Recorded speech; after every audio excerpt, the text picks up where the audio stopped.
그리스 로마 신화에 나오는 달의 여신 아르테미스가 풍요와 다산의 상징이라고 합니다.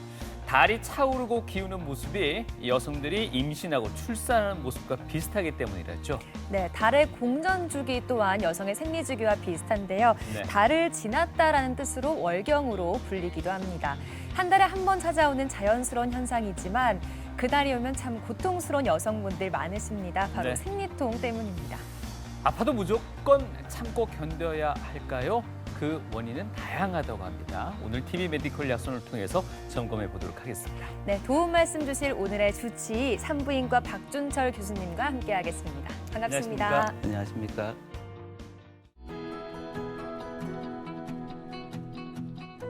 사춘기부터 폐경기까지 인생의 절반 이상을 함께하는 여성의 월경. 그 통증의 원인은 무엇인지 산부인과 박준철 교수가 진단한다. 매달 찾아오는 달갑지 않은 손님. 대부분의 이들에게 월경은 그저 참고 견디는 시기다. 월경통을 굉장히 흔한 질환이다 보니까 환자분들이나 일반인들이 너무나 당연시 여기는 경향들이 있습니다. 그렇지만 기저질환을 갖고 있는 경우들이 굉장히 많고 특히 젊은 학생들이나 젊은 직장 여성들에서 이런 기저질환이 있는 경우에는 일상생활에도 굉장히 큰 방해를 줍니다. 그리고 그런 기저질환들이 시간이 지날수록 점점 더 진행되면 향후에 임신이나 출산에도 영향을 줄 수 있기 때문에 그 정확한 원인을 진단받고 치료를 계획하시는 것이 굉장히 중요합니다. 환자들을 진료하다 보면 호소하는 증상과 그 정도도 천차만별인데 가벼운 통증만 느끼는 사람이 있는가 하면 매달 응급실에 실려오는 환자도 있다. 생리통을 느끼는 거는 사람마다 큰 차이를 보입니다. 누구나 통증의 강도에 대해서는 굉장히 주관적인 평가이기 때문에 통증의 강도를 매우 다르게 인지할 수 있고요. 그렇지만 니만 별나다 이렇게 보실 게 아니라 그 사람에 있어서는 그게 굉장한 고통이다라고 이해를 하셔야 됩니다. 그리고 특별한 원인이 없이 발생하는 원발성 월경통 환자에 있어서도 이분들은 이제 자궁 수축 물질이나 혈관 수축 물질이 오히려 더 많이 생기기 때문에 더 통증이 있을 수도 있습니다. 그리고 이런 혈관 수축 물질들이 특히 밤에 생성이 많이 되기 때문에 월경통을 갖는 환자들이 밤에 더 아프다 하시는 것도 다 이유가 있다고 볼 수 있습니다. 월경통은 크게 1차성 월경통과 2차성 월경통으로 나뉜다. 박준철 교수는 2차성 월경통의 경우 몸이 보내는 건강에 적신이 올 수 있다고 말한다. 1차성 월경통이라 하는 것은 특별한 기저질환이 없는 거기 때문에 통증 양상이 2차성과 차이가 납니다. 그래서 1차성 월경통의 경우에는 생리 초경 때부터 이러한 생리통이 생기고 생리를 시작하는 첫날, 둘째 날 정도 아프다가 없어집니다. 그리고 이러한 1차성 월경통은 진통제에도 잘 반응하는 특성을 갖고 있습니다.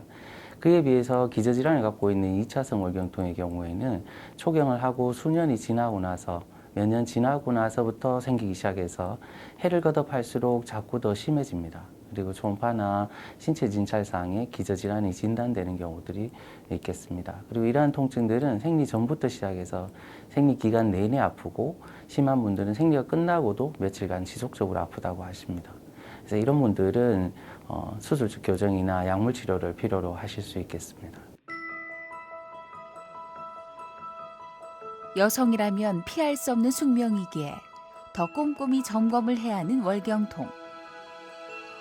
월경통이 마냥 두려운 여성들에게 박준철 교수는 당부의 말을 전하고자 한다.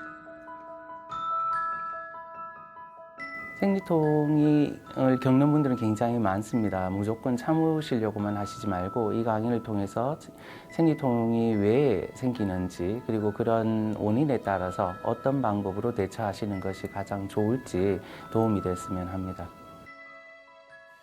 딸이 첫 생리를 시작하면 건강하게 잘 자라주고 있구나 하는 의미에서 축하를 해준다고요. 생리 파티라는 걸 열어주는 부모들도 계시다고 하죠. 네, 그렇습니다. 그런데 생리를 시작하면 생리통 또한 피할 수가 없을 것 같습니다. 네. 여성의 숙명이라고 참고 견디기엔 너무 또 극심한 고통이 올 수도 있는데요. 네. 실제로 병원에 이 심한 생리통 때문에 찾는 환자분들도 꽤 많으시다고 알고 있습니다. 어떻습니까? 그렇습니다. 생리통이라고 하면 생리를 하는 가임기 여성에서는 의뢰이 겪는 통증으로 여길 만큼 흔합니다.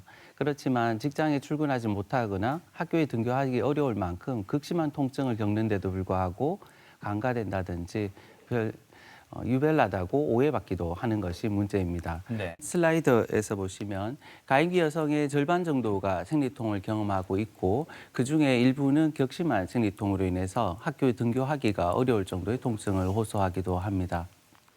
이것은 제가 어느 대학 신문에서 발췌한 그림인데요. 어떤 학생의 경우에는 뿅망치로 맞는 정도의 통증이 있지만 어떤 학생의 경우에는 나무망치로 맞는 것 같고 어떤 학생의 경우에는 쇠망치로 맞는 것 같은 통증을 호소하기도 합니다. 이러한 통증은 굉장히 주관적인 면들도 있는 것이고요. 이런 통증의 정도에 따라서 여러 가지 일상생활에 제약을 받게 됩니다.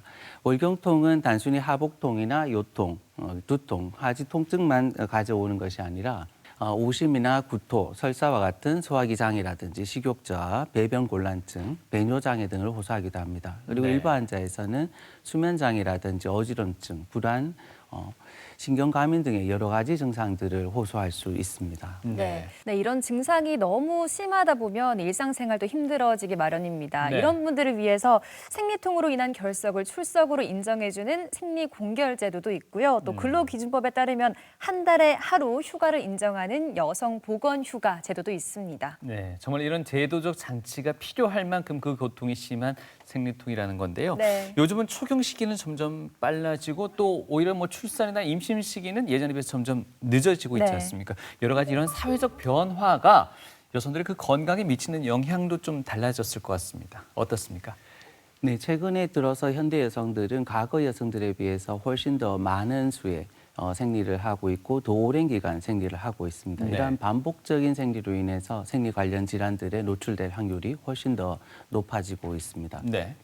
예를 들어 보시면 과거의 어머니 세대 때는 초경은 늦었고 초경이 시작되고 얼마 되지 않아서 결혼하셨고 일찍부터 출산에 시작을 하셨습니다. 그래서 다자녀를 두셨고 오랜 기간 동안 수유를 하셨습니다.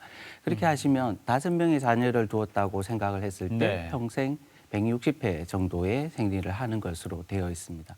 최근에 여성들을 살펴보시면 초경은 더 빨라졌고 결혼 연령은 늦어졌습니다. 그렇고 평균 수명은 더 길어졌습니다.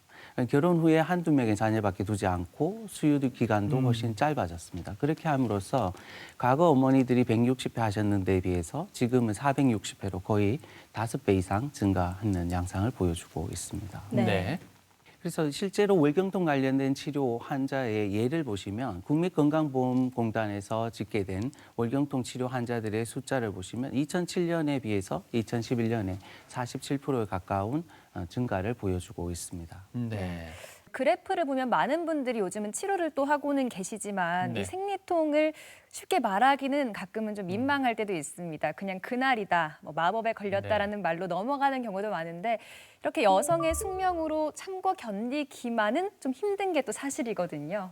네, 월경통을 호소하시는 분들은 보면 골반이 빠질 것 같다 하시는 분들도 있고 골반뿐만 아니라 장까지 다 쏟아지는 것 같다라고 극심한 통증을 호소하시는 분들도 있습니다. 그렇지만 참아야지 어떡하겠어요 라고 말씀하시면서 계속 참고 계시고요. 월경통 관련된 설문조사를 보시면 전체 환자의 50% 정도가 의료기관을 전혀 방문하지 않았다고 응답하고 계시고요. 통증 정도가 심해질수록 의료기관 방문 횟수가 증가하고 있긴 하지만 심한 통증을 호소하는 중증의 월경통 환자에 있어서도 산부인과를 방문해서 치료를 받은 경우는 19.2%에 불과한 것을 볼 수 있습니다. 네. 이런 것들은 생리통이 부인과 영역에서 대표적인 질환임에도 불구하고 많은 환자들이 부인과 검진을 받는 것을 부끄러워한다든지 부담스러워하는 것을 반영하고 있습니다. 최근에는 이런 미성년 클리닉이라는 것들이 활성화되고 있고 생리통 중에는 기저질환을 갖고 있는 질환들도 경우도 많기 때문에 반드시 부인과 검진을 받도록 권유를 하고 있습니다. 그럼에도 불구하고 산부인과 진료를 이렇게 부담스러워하는 이유는 어디에 있습니까? 산부인과 가서 진료를 받으시는 걸 부끄러워하시는 것들도 있고 예. 저희가 치과 가기 싫어하는 거와 똑같아요라고 환자분들이 대답하시는 경우들이 흔히 있습니다. 아, 그렇게 이해를 해야 될까요? 예. 어찌됐든 무조건 참을 것이 아니라 그에 맞는 치료가 꼭 필요하다는 게 오늘 설명의 화두가 될 것 같은데요. 네. 일단은 정확한 의미부터 한번 짚고 넘어가도록 하죠. 이 월경이란 어떤 것인가요? 네, 월경이라는 것은 내하수체에서 생시스템 자극 호르몬이 분비가 되고 그에 반응한 난소에서 여성 호르몬이 분비되고 그로 인해서 자궁에서 생리를 하게 됩니다. 그래서 월경을 하기 위해서는 시상하부와 내하수체, 난소, 자궁의 조직적인 조절이 가능해야만 생리가 가능하게 되겠습니다. 그래서 내하수체라든지 시상하부, 난소, 자궁 어디 한 군데만 이상이 있어도 무월경이라든지 월경 불순으로 이어질 수 있습니다. 난소의 중요한 기전으로서 여성 호르몬을 분비해서 여성성을 유지하는 것 한 가지와 또 한 가지는 난소에서 배란이 됨으로써 임신을 하는 것 두 가지로 압축할 수가 있을 텐데요. 난소에서 난자가 자라는 기간 동안에 자궁은 자궁 내막이 두꺼워지면서 착상을 준비하게 됩니다. 그러나 그 주기에 임신이 되지 않는다면 자궁 내막이 탈락이 되면서 이제 생리가 이루어지게 됩니다. 생리가 일어나는 기전을 보시면 생리 직전에 프로스타글란딘이라는 물질이 분비가 되면서 자궁 내막 상층부로 가는 혈관을 수축시켜서 자궁 내막 쪽에 혈류가 감소함으로 인한 혈혈성 소태출혈을 만드는 것으로 되어 있습니다. 정상 월경을 보통 28일에 딱 해야 된다라고 생각을 하시는데 이러한 월경 주기에는 변화가 많아서 성인 여성의 경우에는 24일에서 38일 정도의 변이가 있을 수 있고 사춘기 청소년의 경우에는 월경 주기의 변동이 좀 더 많아서 21일에서 45일 정도의 변동까지는 정상 범위로 보실 수 있습니다. 월경 기간은 평균 4.7일 정도 하는 것으로 되어 있고 월경량은 35cc 정도 됩니다. 그래서 저희가 만약에 80cc 이상의 생리를 한다고 하면 월경 가다로 인해서 빈혈이 발생할 수 있기 때문에 반드시 부인과 진료를 받도록 권고를 드립니다. 그리고 본인의 생리보다 3번 이상 생리가 없다든지 6개월 이상 생리가 없는 경우에는 2차성 무월경으로 진단되기 때문에 부인과 검진을 받도록 권고를 드리고 있습니다. 네.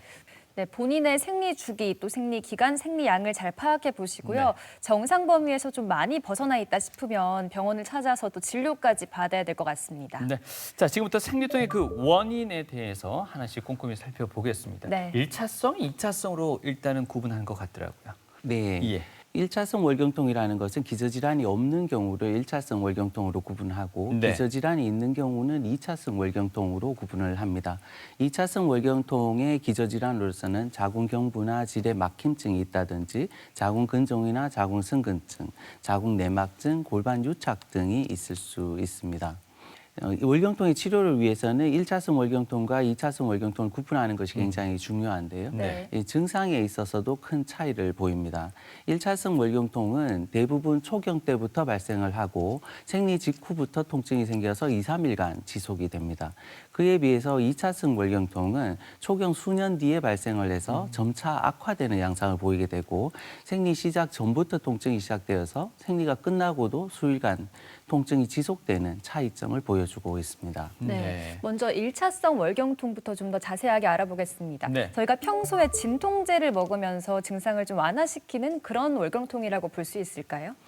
네, 그렇습니다. 1차성 월경통이라는 거는 자궁 수축 물질이 과도하게 생성됨으로 있어서 통증을 과도하게 호소하는 경우들이 되겠습니다.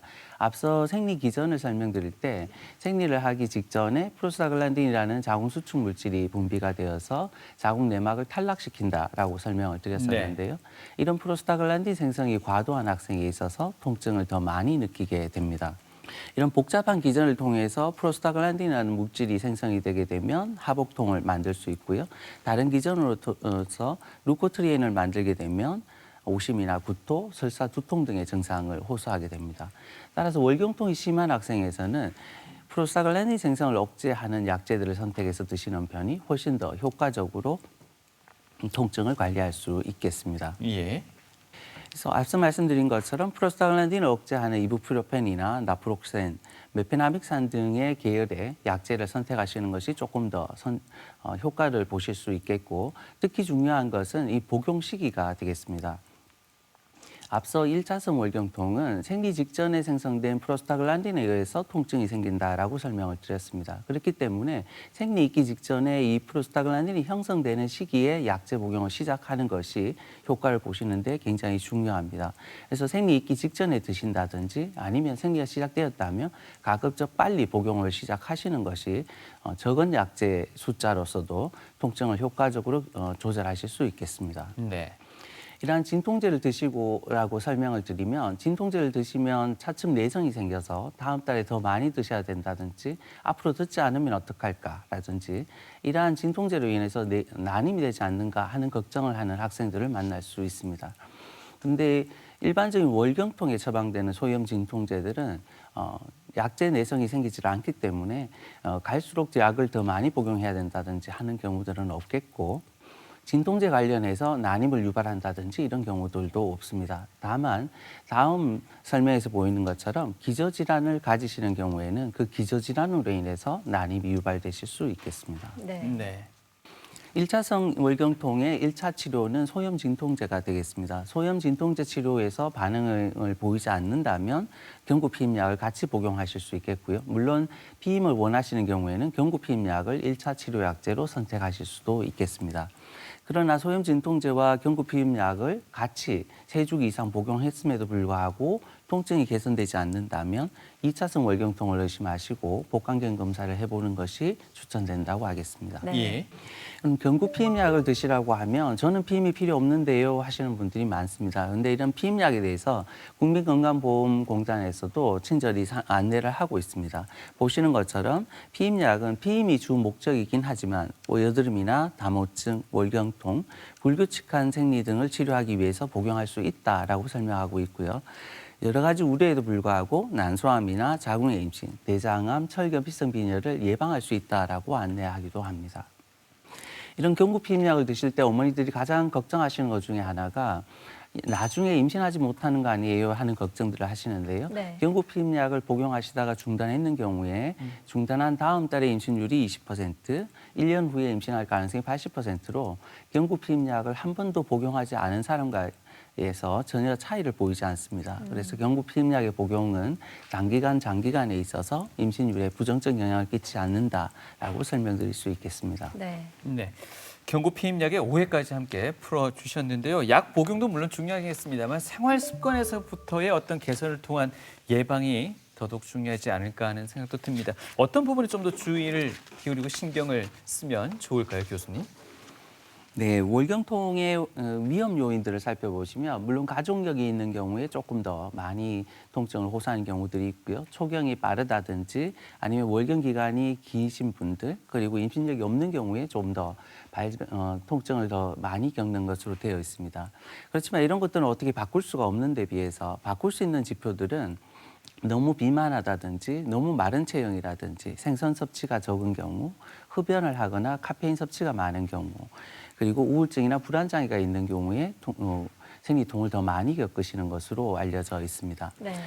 그래서 금연을 하신다든지 카페인 섭취를 줄이는 것도 중요하겠고, 식단 중에서는 저지방 채식주의 식단을 하시는 것이 도움이 되겠고, 오메가3라든지 마그네슘, 비타민 D나 E, B1 같은 것들도 도움이 되실 수 있겠습니다. 네. 역시나 식단 관리를 말씀해 주셨어요. 채소나 생선 위주의 건강한 식단으로 바꿔보시면 좋을 것 같고요. 네. 또 생리가 시작되면 유독 좀 달달한 음식이 생각이 납니다. 초콜릿 같은 그런 달달한 간식류 떠올리시는 분들 많으시고요. 또 식욕이 폭발한다는 분들도 계시는데 초콜릿처럼 달달한 음식이 오히려 이 생리통 완화에 도움이 된다는 말도 들었거든요. 맞는 건가요? 생리 직전에 증가되는 프로제스테론으로 인해서 식욕이 증가하시는 분들이 있습니다. 그렇지만 이런 식욕이 증가해서 체중이 늘게 되면 생리 주기가 오히려 더 불규칙해지기 때문에 체중 증가에 조심하시는 것이 중요합니다. 그리고 스트레스를 받게 되면 달달한 것이 당연히 조금 더 당기게 되는데요. 그렇지만 초콜릿이라든지 커피와 같이 카페인이 많은 음식들은 오히려 월경통을 악화시킬 수 있기 때문에 조심하시는 것이 좋겠습니다.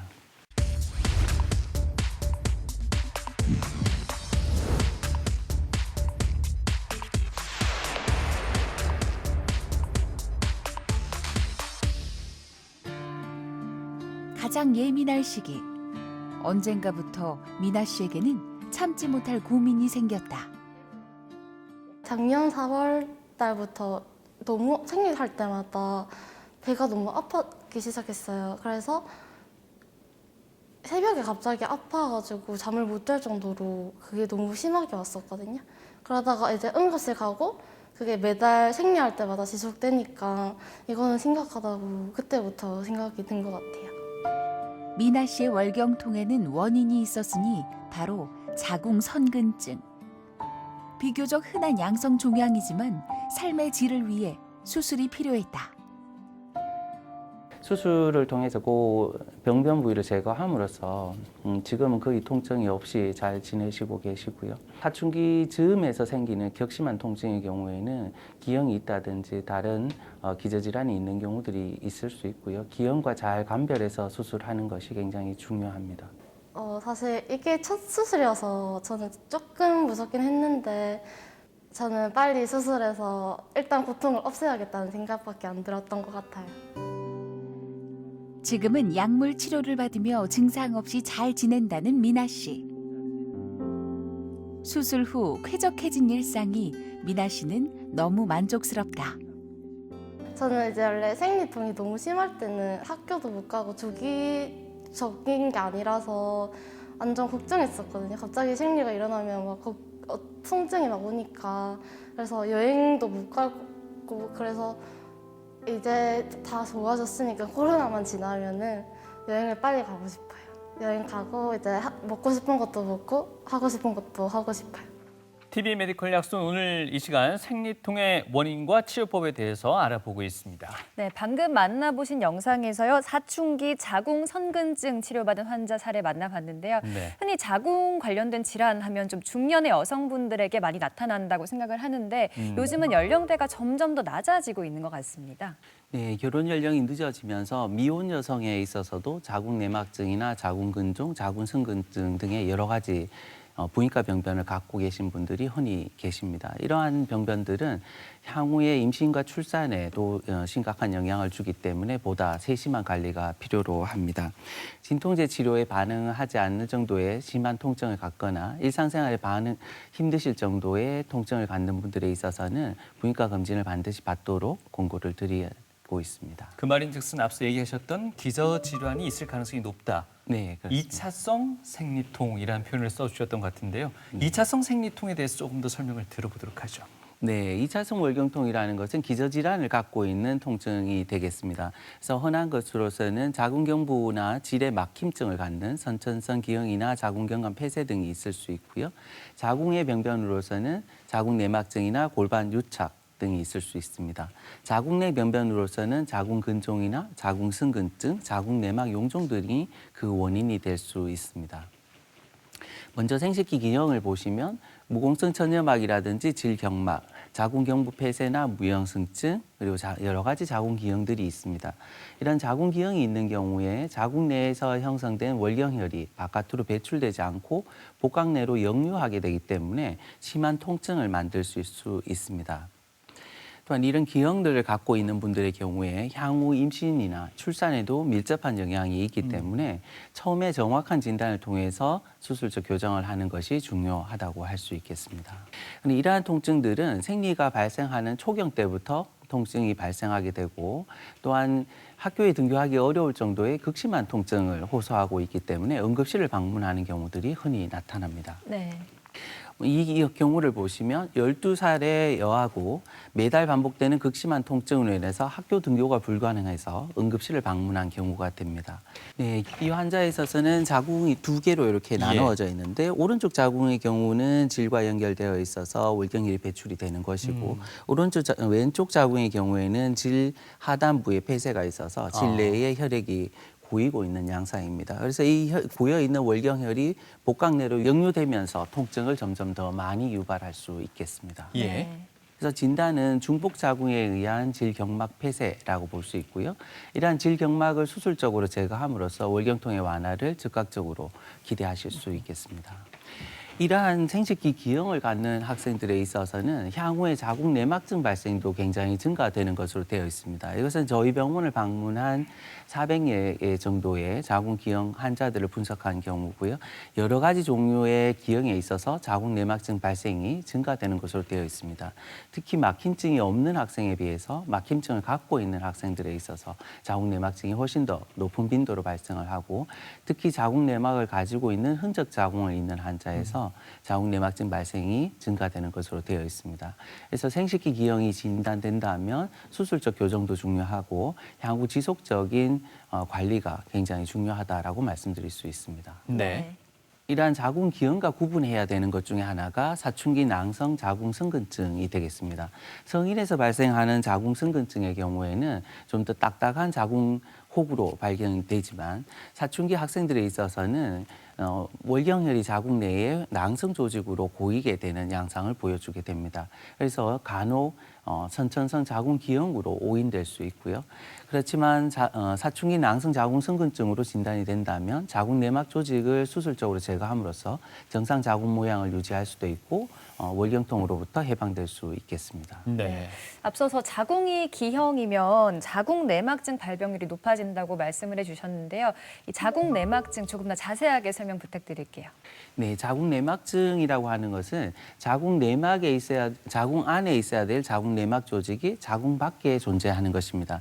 보시는 것처럼 자궁 내막 조직이 자궁이나 난소뿐만 아니라 질이나 장, 방광, 여러 복막 조직의 존재를 하게 됩니다. 이렇게 자궁 내막 조직이 자궁 바깥으로 나가서 거기서 존재하게 되는 원인으로서는 월경혈의 역류설이라든지 아니면 췌강상 피세포의 화생설, 림프성 혈액성 파종 등의 여러 가지 기전들이 제시되고 있습니다. 네. 그렇지만 건강한 정상인에 있어서도 어느 정도의 월경혈은 역류가 되고 있고, 그런데도 불구하고 어떤 환자들만 자궁 내막증이 생기는가 하는 의문점이 있을 수 있습니다. 역류된 자궁혈을 효과적으로 제거하지 못하는 면역 이상이 있는 환자들에 있어서 자궁 내막증이 더 잘 생긴다 하는 연구들이 진행이 되고 있습니다. 보시는 것처럼 난소 내에 자궁 내막증 혹이 발견이 되고 있고 복강 내에도 다양한 형태의 자궁 내막 조직이 발견이 되고 있습니다. 이런 자궁 내막증의 경우에는 자궁과 난관, 장과의 유착을 많이 만들기 때문에 난임이라든지 통증을 유발할 수 있겠습니다. 네. 또한 자궁 내막증은 장에도 발견되는 경우들이 있어서 생리 때마다 혈변을 본다든지 이런 경우들을 볼 수 있고, 이 경우에 대장 내시경을 통해서 진단받으실 수도 있겠습니다. 자궁 내막증의 주된 증상이 통증과 난임이라고 말씀을 드렸는데요. 그렇다면 이런 통증이나 난임이 겪고 있는 환자에서 발병률이 훨씬 더 높게 나타나게 됩니다. 일반적인 가임기 여성에서 한 10% 정도 발견이 된다고 하면 월경통을 가지고 있는 가임기 여성에서는 30%, 만성적인 골반통을 호소하는 학생에서는 50%, 난임 환자에서는 50%까지 높게 발병이 되고 있습니다. 이러한 자궁 내막증에 의한 통증은 단순히 통증으로 그치는 것이 아니라 교육이나 사회활동, 부부관계, 직장활동, 직장생활, 경력 등의 사회 전반에 부정적인 영향을 미치고 있습니다. 사춘기 때에 병변이 발생을 하게 되면 통증이 시작되게 되고, 그로 인해서 학교를 결석한다든지 학업 성적이 저하되게 되고, 그로 인해서 대인관계도 소극적으로 바뀌게 됩니다. 근데 이러한 증상들이 학교에서 그치는 것이 아니라 직장생활에도 이어지기 때문에 직장에서 잦은 결근을 하게 된다면 승진에서 누락되는 경우들도 있고, 또한 난임 발생이 높아져서 가정 불화로 발생하는 경우들도 흔히 발생을 합니다. 그리고 폐경도 더 빠른 것으로 되어 있습니다. 그래서 이러한 자궁 내막증은 단순히 월경통으로 그치는 것이 아니라 삶의 전반에 영향을 미치는 것으로 되어 있기 때문에 일찍부터 진단을 받으시고 적절한 치료를 하는 것이 중요하다라고 말씀을 드릴 수 있습니다. 말씀하신 대로 삶의 질에도 영향을 미칩니다만 이 자궁 내막증이 자궁 내막암으로까지 진행될 수도 있습니까? 자궁 내막증과 자궁 내막암은 별개의 질환입니다. 환자분들이 흔히 혼동하시는 것 중에 하나가 자궁 내막증과 자궁 내막 증식증을 혼동하십니다. 자궁 내막 증식증의 경우는 자궁 안에 존재하는 자궁 내막이 과도하게 증식을 해서 출혈을 만든다든지, 간혹 자궁 내막암으로 발전하기도 합니다.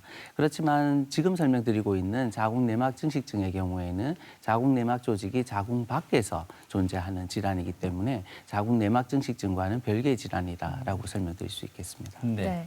자, 자궁 내막 증식증인 경우에 조금 더 심각하게 그럼 바라봐야 된다는 말씀이신가요? 자궁 내막 증식증과 자궁 내막증의 기전이 조금 더 다르고요. 자궁 내막 증식증은 출혈이라든지 자궁 내막암과 관련이 높은 것으로 되어 있고 지금 말씀드리고 있는 자궁 내막증의 경우에는 유착이나 통증으로 인한 난임이라든지 통증 관련된 문제가 더 큰 것으로 되어 있습니다. 네. 그렇다면 자궁 내막증 어떤 증상이 있을 때 진단을 할 수 있고 또 치료는 어떻게 진행이 되어야 할지도 설명 부탁드립니다.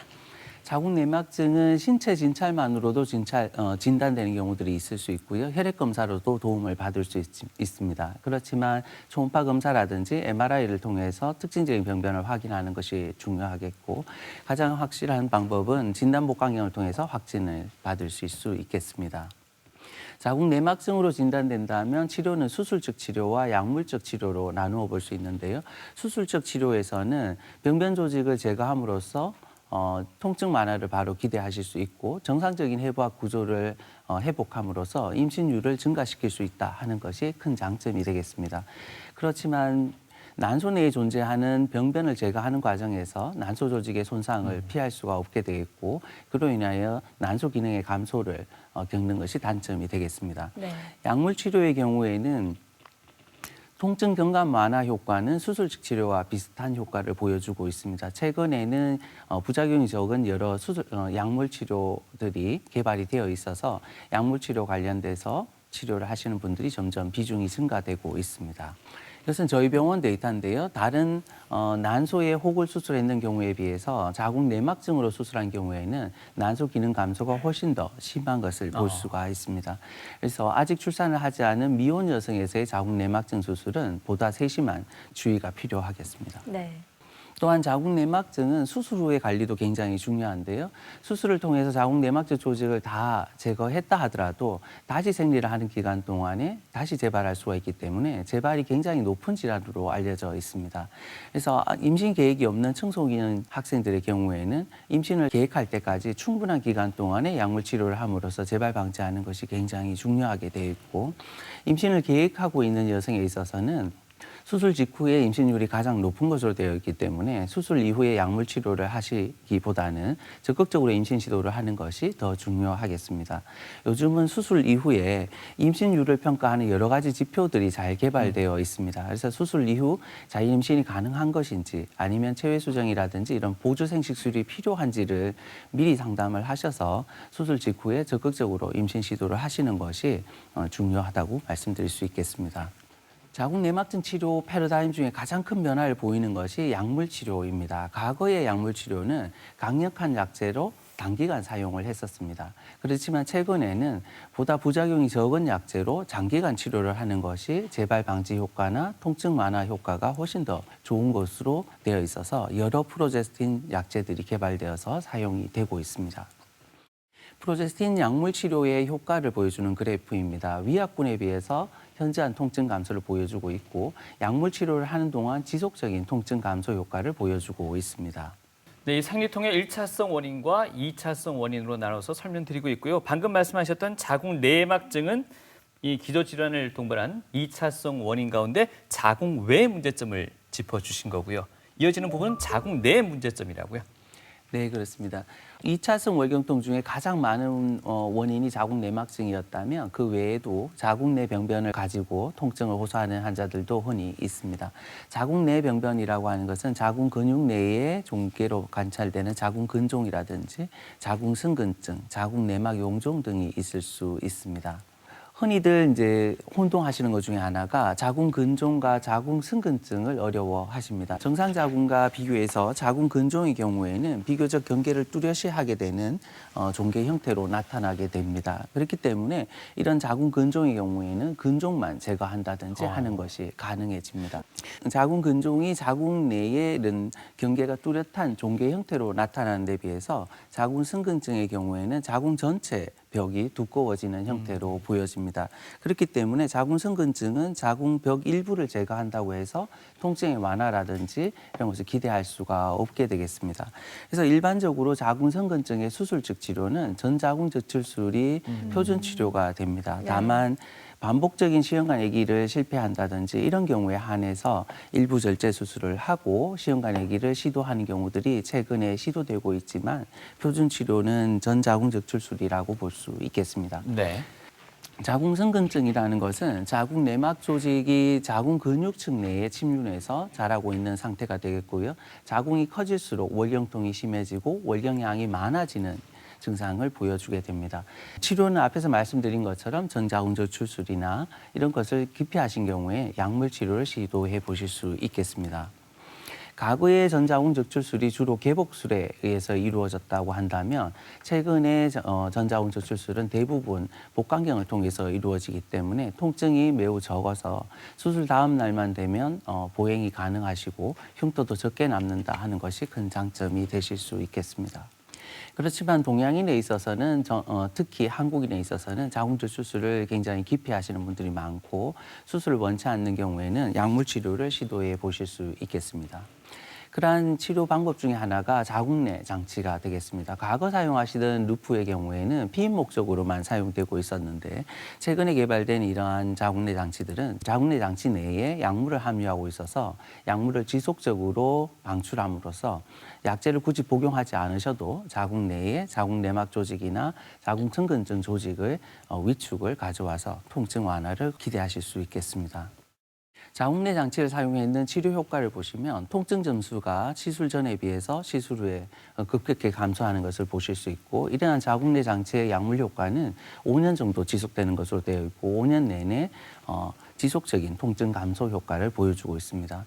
또한 자궁성근증 크기 자체도 감소시켜주기 때문에 환자의 만족도가 72% 정도로 높게 나타나고 있습니다. 네. 이러한 자궁내 장치의 치료 효과는 전자궁적출술과 비교해서도 삶의 질 개선 효과에 있어서 큰 차이를 보이지 않기 때문에 수술을 원치 않는 환자에서 충분한 대안 치료로 시도해 보실 수 있다라고 설명드릴 수 있겠습니다. 네. 교수님 말씀 듣다 보니까 생리통이 심하다고 해서 그냥 참고 견뎌야 될 게 아니라 이 심한 생리통은 2차성 월경통, 그러니까 자궁 질환으로까지 이어질 수 있다는 거 알게 됐습니다. 네. 정기적인 검진이 가장 중요해 보이는데 작년부터는 건강보험 적용 범위가 좀 확대가 되면서 이제 비용적인 면에서도 부담이 적어졌다고요? 네, 건강보험의 확대를 통해서 자궁이라든지 난소 등 여성 생식기 초음파가 급여화되었습니다. 그래서 본인 부담률이 크게 감소했기 때문에 이러한 부인과 검진을 지속적으로 받으시는 것이 무엇보다 중요하다라고 말씀드릴 수 있겠습니다.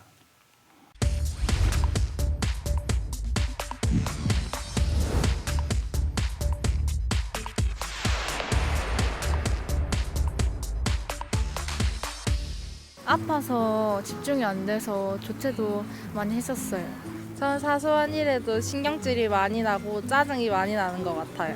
직장에도 못 가고 뭐 집에서 그냥 가만히 이제 뭐 엎드려 누워 있고 뭐 심할 때는 그런 거 약 복용 다 해야 돼요. 약을 먹으면 고통을 사라진 아니라서 그냥 참아야 돼. 아니면 그냥 따뜻한 물 먹으면 따뜻한 차 먹으면 돼요. 아이를 낳으면 생리통이 없어진다고 들었는데 정말인가요? 생리통 때문에 겪게 되는 고충과 또 극복 방법까지 시민들의 목소리 들어봤습니다. 네. 마침 마지막 분이 또 질문을 주셨습니다. 출산하면 생리통 사라진다라는 또 이야기를 들으셨나 봅니다. 교수님 어떻습니까?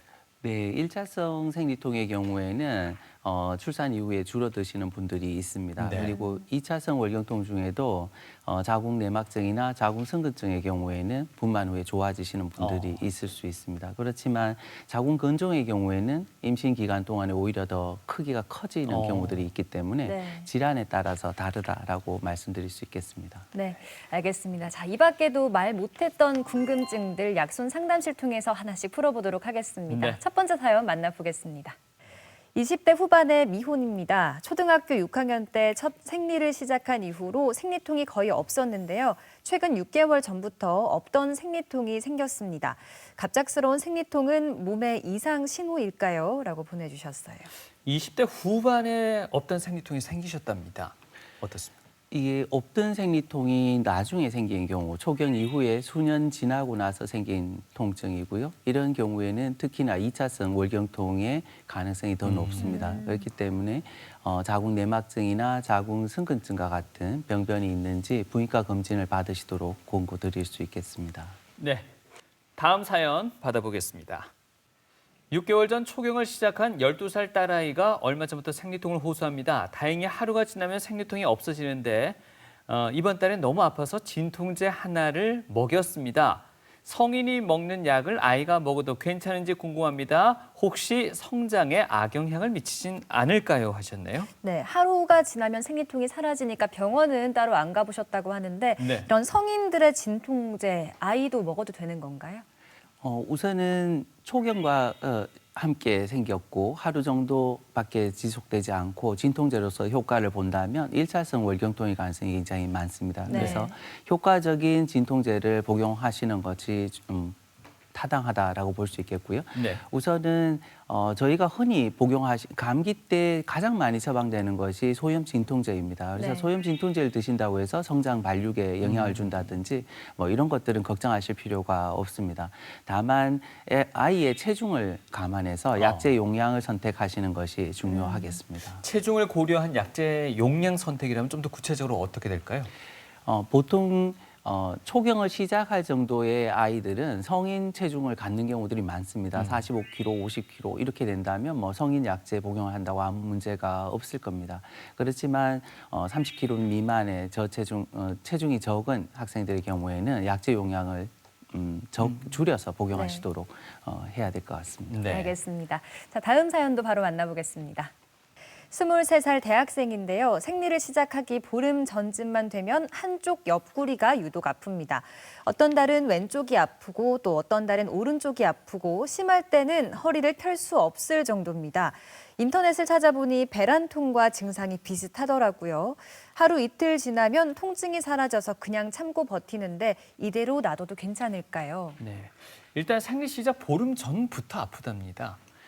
생리 때가 아니라 배란 때 아프다는 말씀이 되는 거고요. 네. 배란 주기 중간에 통증이 있는 경우 그리고 양쪽이 번갈아 있다고 한다면 배란통의 가능성이 굉장히 많습니다. 배란통이라는 것은 난소에서 배란이 되고 배란된 난자가 난관으로 이동하는 과정 중에 난소 주변에 출혈을 유발하는 경우들이 되겠습니다. 대부분은 경미한 통증으로서 하루 이틀 정도에 그치지만 반복되는 통증이 있다든지 격심한 통증으로 일상생활에 방해가 된다면 피임약을 복용하시는 경우에 배란을 억제함으로써 통증을 완화시킬 수 있겠습니다. 네. 그렇다면 배란통은 이 가임기 여성이 한 몇 % 정도가 경험을 하게 되나요? 가임기 여성에서의 10%에서 20% 정도에서 배란통을 호소하시게 됩니다. 특히 네. 예민하신 분들일수록 배란 주기 때에 뭔가 몸의 변화를 느끼시는 분들이 많습니다. 그렇지만 대부분 경미한 경우들이 많고 진통제로서 충분히 지내실 수 있습니다. 간혹 이제 출혈량이 많은 경우에는 응급실을 방문한다든지 일상생활에 방해될 정도로 통증이 심한 경우에만 약물 치료를 고려하실 수 있겠습니다. 알겠습니다. 다음 사연입니다. 몇 년 전 자궁 근종과 자궁 선근증으로 복강경 수술을 받았는데요. 수술을 받은 후부터 생리일마다 골반 쪽 통증이 심합니다. 단순한 생리통인지 다른 이상이 생긴 건 아닌지 궁금합니다. 하셨네요. 네, 혹시 뭐 수술 후에 부작용이라든가 이런 문제는 아닐까요? 수술에 의한 부작용이라기보다는 자궁 내막증이나 유착에 의한 통증으로 보시는 것이 더 빈도가 높다라고 볼 수 있겠습니다. 보통 자궁 수술을 하시는 경우에 자궁만 수술하게 되고 난소는 보존하게 됩니다. 그렇게 함으로써 폐경기 증상을 겪는다든지 호르몬 치료를 하실 필요가 없어지기 때문입니다. 네, 특히 자궁 승근증으로 수술 받으시는 경우에 자궁 승근증 환자는 자궁 내막증을 동반하는 경우가 굉장히 많고 난소 후에 자궁 내막증이 발생한다든지 이런 경우에 주기적인 통증을 호소하실 수 있겠습니다. 그래서 수술 이후에 다시 통증이 매달 반복된다고 하시면 초음파 검사를 통해서 검진을 받으시는 것이 중요하겠습니다. 네. 자, 다음 사연 만나보겠습니다. 저희 어머니께서 6개월 전쯤에 폐경이 되었습니다. 몸에 열이 많아져서 항상 덥다고 하시고요. 땀도 많이 흘리시는 데다 얼굴에 열이 올라와서 너무 힘들어 하십니다. 그리고 자주 우울해 하셔서 걱정이 큽니다.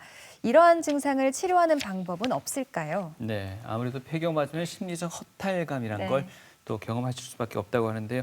마음 건강에 몸 건강까지 챙길 게 많을 것 같습니다. 네, 월경통이 심한 분들은 빨리 폐경이 됐으면 좋겠다라고 말씀을 하시고요. 막상 폐경이 되고 나면 또 갱년기 증상 때문에 너무 힘들어 하십니다. 폐경 초기에는 안면 홍조라든지 식은땀이 난다든지 잠을 잘 못 주무시다든지 하는 증상들을 호소하시게 되고요. 4년에서 5년 정도 지나게 되면 배뇨장애가 생긴다든지 질 건조감이 있어서 부부관계 하시기에 불편함을 호소하신다든지 하실 수 있고요. 그 이후에는 골다공증이 와서 통증을 호소하신다든지 골절 위험이 증가된다든지 하는 여러 가지 부담을 가지게 됩니다. 이런 갱년기 변화에 있어서 갱년기 증상 완화라든지 골다공증 예방을 위해서 호르몬 치료를 적극적으로 권유를 하고 있습니다. 2002년도에 저희 나라를 떠들썩하게 했던 뉴스 중에 하나가 폐경기 호르몬 치료를 하면 유방암이 증가된다 하는 뉴스였습니다. 이후에 약제를 복용하지 않는 분들이 많은데요.